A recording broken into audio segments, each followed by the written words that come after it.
Before we dive in today, I want to share something that's coming up later this month. I'm one of the speakers at the ELA Reset Summit, a free online event for secondary ELA teachers happening June 23rd through 25th. What I like about this summit is that it's focused on practical ideas from real teachers.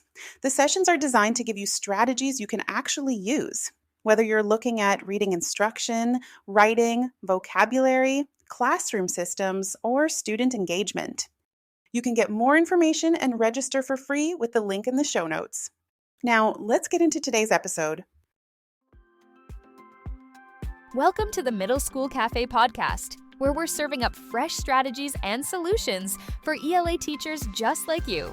Join us as we explore proven methods to bridge the achievement gap and help every student reach their full potential. Whether you're a veteran teacher or just starting out, grab a cup of coffee and a notepad and let's get started. Here's your host, Carolyn Wall. Hello, everyone, and welcome. I can officially say that I am on summer break. I turned in my grades last week and closed out my first year as a university supervisor. It was a great year and one of the best career decisions I've made. I'm excited for summer, but looking forward to next fall and a new group of pre-service teachers.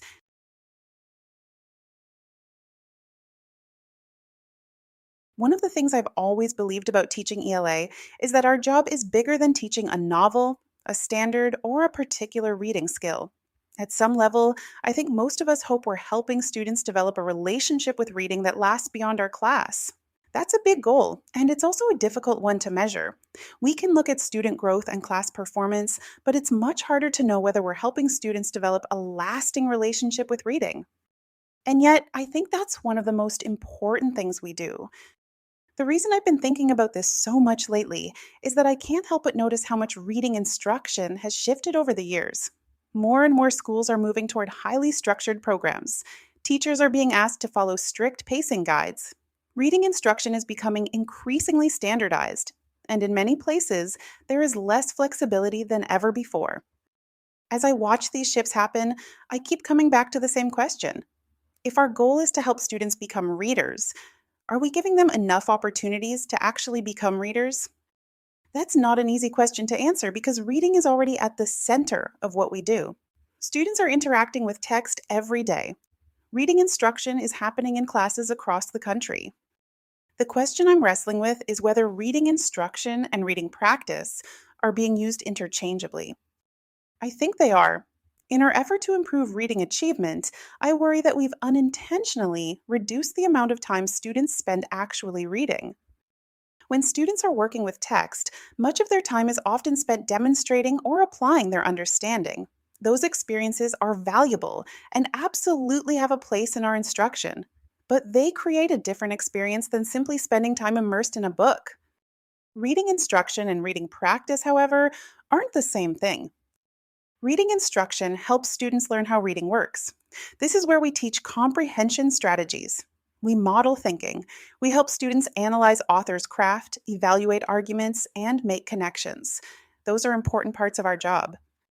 But reading practice serves a different purpose. Practice is where students begin applying those skills independently.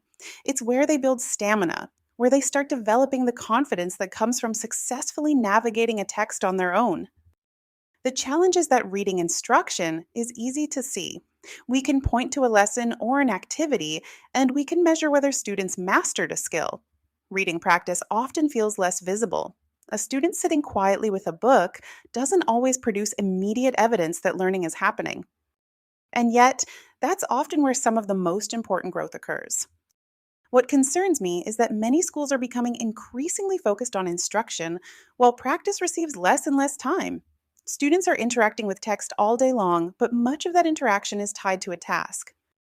The result is that students may spend years learning about reading without spending enough time simply being readers. Becoming a reader involves more than developing isolated skills. It involves developing a reading identity. At some point, students begin forming beliefs about who they are as readers. They start to develop a sense of whether reading feels like something they can do successfully. They begin to view books as either interesting or frustrating. They also form opinions about whether reading belongs only in school or whether it has value beyond the classroom. Those beliefs don't develop from instruction alone. They develop from experience. When I think about students who genuinely see themselves as readers, the word that comes to mind is curiosity. They aren't reading because a teacher assigned pages 20 through 30. They're reading because they found something that connected with them. Curiosity is difficult to create through a worksheet. It grows through experiences with books.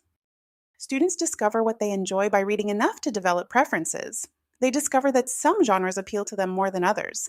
They learn that one author may capture their attention while another doesn't. They begin making choices and developing opinions. In other words, reading starts to feel personal. That's an important shift because once reading becomes personal, it no longer exists only as a school task. It becomes something students can choose for themselves. And that's what keeps pulling me back to this conversation. If our goal is to help students become readers, are we creating enough opportunities for students to have those experiences?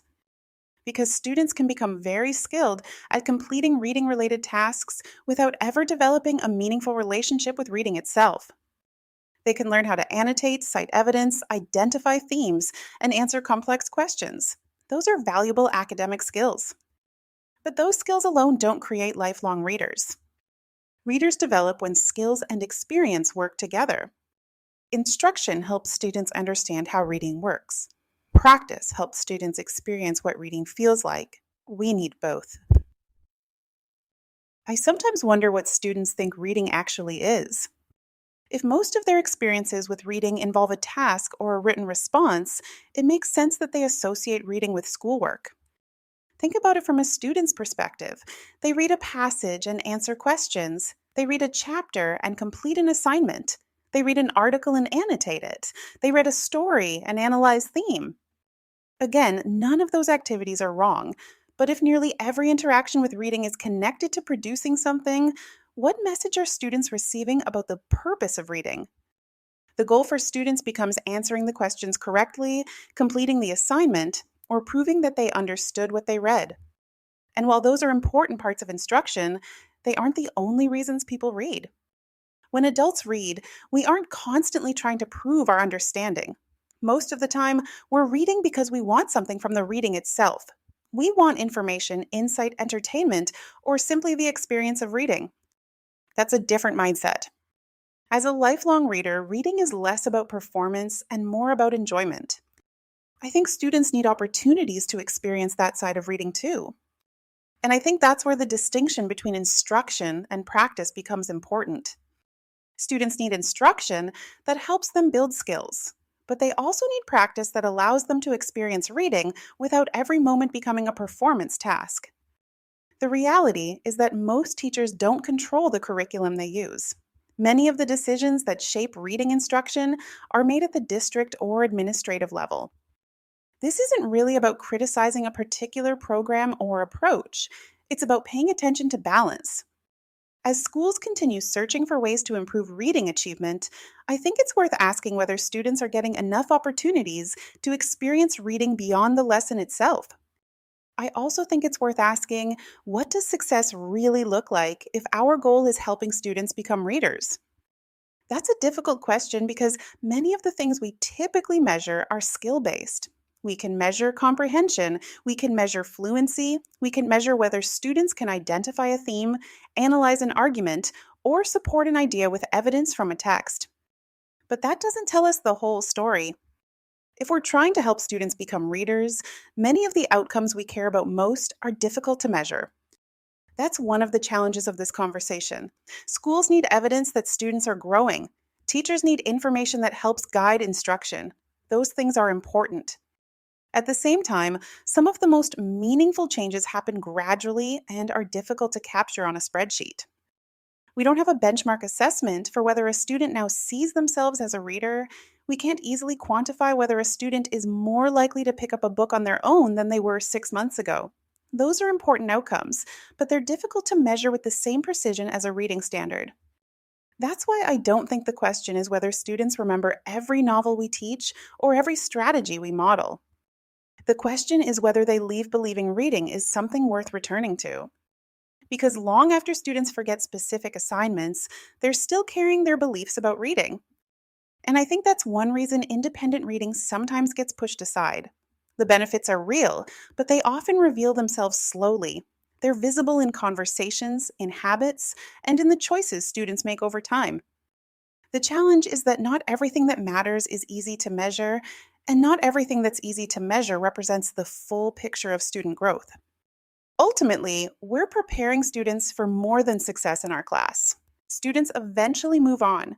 They move to the next grade level. Eventually, they leave school altogether. And when that happens, nobody is assigning reading anymore. Nobody is asking them to annotate a passage or complete a graphic organizer. There aren't discussion questions waiting for them at the end of a chapter. What remains is the relationship they've developed with reading. If reading has existed primarily as a school activity, there's a good chance that's how students continue to view it. Reading becomes something connected to school. But if students leave our classrooms understanding that reading serves a purpose beyond completing schoolwork, that's a very different outcome. That's one reason I think it's important to distinguish between reading achievement and creating readers. Reading achievement is important, helping students understand increasingly complex texts and develop stronger literacy skills is a major part of our work. But when I think about why most of us became ELA teachers, I don't think it was simply to help students perform better on assessments. I think most of us hope to do something bigger than that. We hope students leave our class with the confidence and desire to continue reading long after the class is over. As I think about everything we've talked about today, I keep coming back to that original question. Are we helping students become readers? That's not a question with a simple answer. It's also not a question that's easy to measure. But I do think it's a question worth asking. Because if our goal is helping students develop a lasting relationship with reading, then reading instruction and reading practice have to coexist in our classes. Students need the skills that help them navigate increasingly complex texts, and they need opportunities to experience reading in ways that help them develop confidence, curiosity, and ownership. If today's conversation has you thinking about how to create more opportunities for students to simply be readers, you might be interested in the ELA Reset Summit next week, June 23rd through the 25th. The summit includes sessions from a variety of ELA educators sharing practical ideas for reading instruction, writing, engagement, classroom systems, and more. It's a great opportunity to gather ideas you can take back to your classroom this fall. My session will focus on making independent reading work within a structured curriculum. We'll look at practical ways to create routines and carve out space for reading without feeling like you're falling behind everything else you're expected to teach. If today's episode resonated with you, I think you'll enjoy that session as well. The summit is free, and you can grab your ticket with the link in the show notes.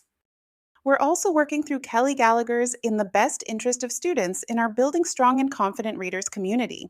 We meet each Monday for about 30 minutes. We started on June 8th, but you're welcome to join us at any time. Even if you don't have the book, you're still invited to participate in the discussions and share your thoughts. You can find the link to the community in the show notes. Whatever your summer looks like, I hope you're finding time to rest, recharge, and enjoy a little time away from school. Summer has a way of disappearing faster than we expect, so don't forget to save some time for yourself, too. Thanks for spending part of your day with me. I'll be back on June 30th with our 5th Tuesday bonus episode, and until then, enjoy your summer. Thanks for joining me today. As a reminder, a new episode drops every first and third Tuesday, so be sure to hit that subscribe button so you don't miss an episode. Be sure to visit middleschoolcafe.com to find links to everything mentioned in today's show. Until next time.